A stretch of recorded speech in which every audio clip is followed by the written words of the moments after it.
So yun guys, meron tayo nabili dito na ano, brake pads sa ADB.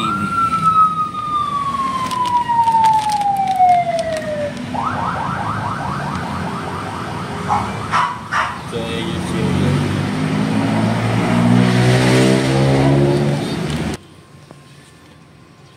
So ayun ang ano, babaklasin natin tong ating brake caliper mga master.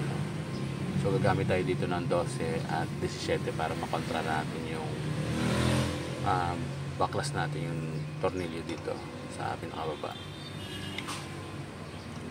So kailangan natin ng 17 open range para makontra natin yung tornilyo mga master.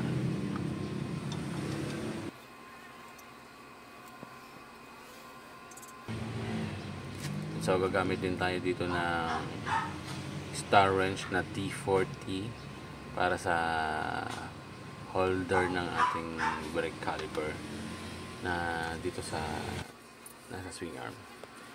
So baklasin lang natin, madali lang baklasin ito mga master na. So tanggalin nyo lang itong dalawang tornilyo na to. Ayan, baklas na yan. Dahan-dahan nyo lang hilahin. Tulak nyo lang ng kaunti para lumuwag. Kasi nakakapit din sa disc. So ayan, madumi na ulit yung ano natin, brake caliper natin. So papakita ko sa inyo. So ito yung luma natin, ito piston nya, then yung brake pad lumang-luma na kinakalawang pa, and then check natin kung gaano na siya kapudpud.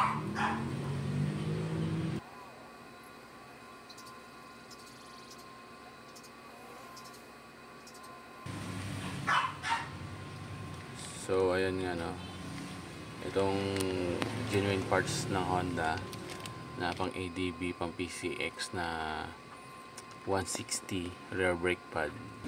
So nagkakahalaga to ng mga ano, ng 1,000 plus.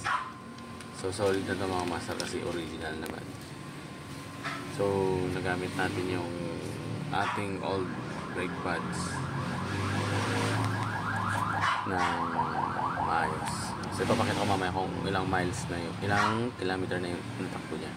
So ito yung nabili natin, solid din, kapal. So yan, tutulak lang natin tong piston niya para maluwag natin maikabit yung bagong brake pad. So dahan-dahan nyo lang itulak niya mga master. So pag natulak nyo, okay na yun. Sagad nyo lang ng konti.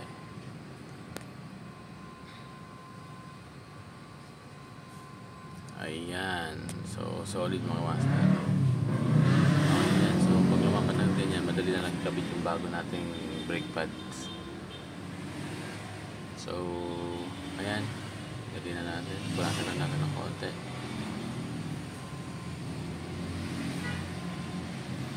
Ayan, ilagay na natin. So mga master,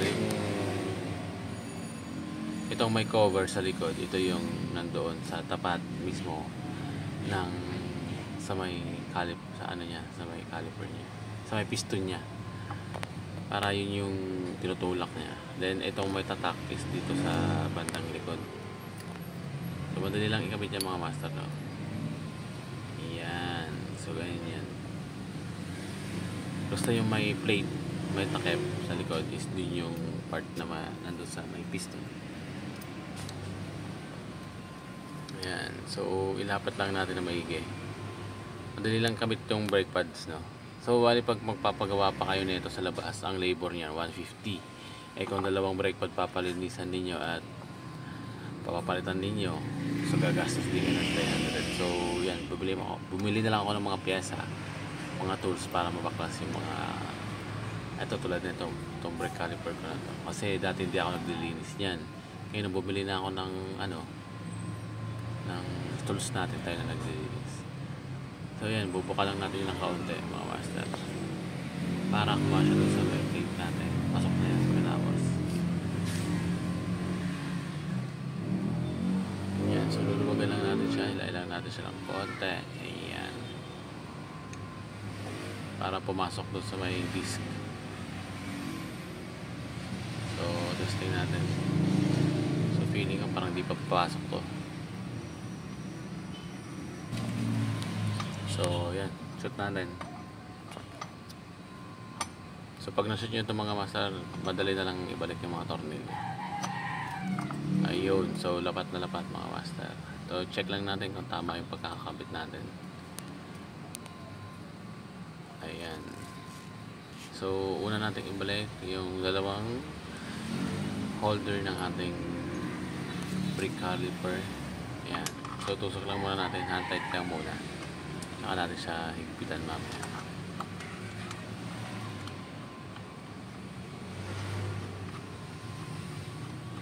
And then isunod natin yung tornilyo sa baba, yung nag-guide din sa ating brake pads.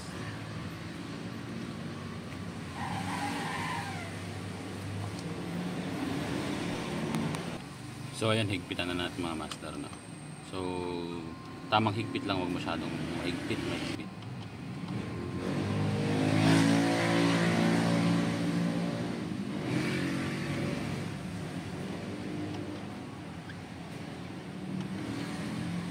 So ayan, nakabit na natin mga master, no? Higpitan na lang din natin itong nasa ilalim. So gamit tayo dito ng 17 at saka 12 para maigpitan natin. So ayan, madali lang mag-backcast mga master, no? Sana nasundan ninyo. Sana sa mga bago na makapanood na ito, may matulungan tayo. May kaunting idea lang para less gastos na rin. Pero kung may panggastos kayo, why not? And ayun na nga, no? Check natin yung kanyang tinakbo. So yung rear brake pad natin is tumakbo siya ng halos magti 24,000 km. So bombahin lang natin to para tumigas ulit. Ayan. So pag matigas na, solid na yan. So makikita niyo, pag makikita niyo dito sa brake oil, malalim na yan, nasa lower part na siya ng level niya, is halatang pudpud na talaga siya. Pero pag papalitan niyo naman yan, is ano na yan, kusang tumataas. Kaya huwag nyo dadagdagan yung brake oil ninyo hanggat yung tumataas. So yan yung harap din natin. Ito yung sa harap natin makapalitan. Bagong palit lang din yan. Solid. So test ride natin. So yung mga master, no? So test ride muna natin. So kailangan natin ito i-brake in kasi hindi pa siya ganun makapit. So magamit naman natin ito pag uwi natin ng Pangasinan. Dahil nagpalit tayo ng bagong gulong at bagong brake pad. So yun lang mga master.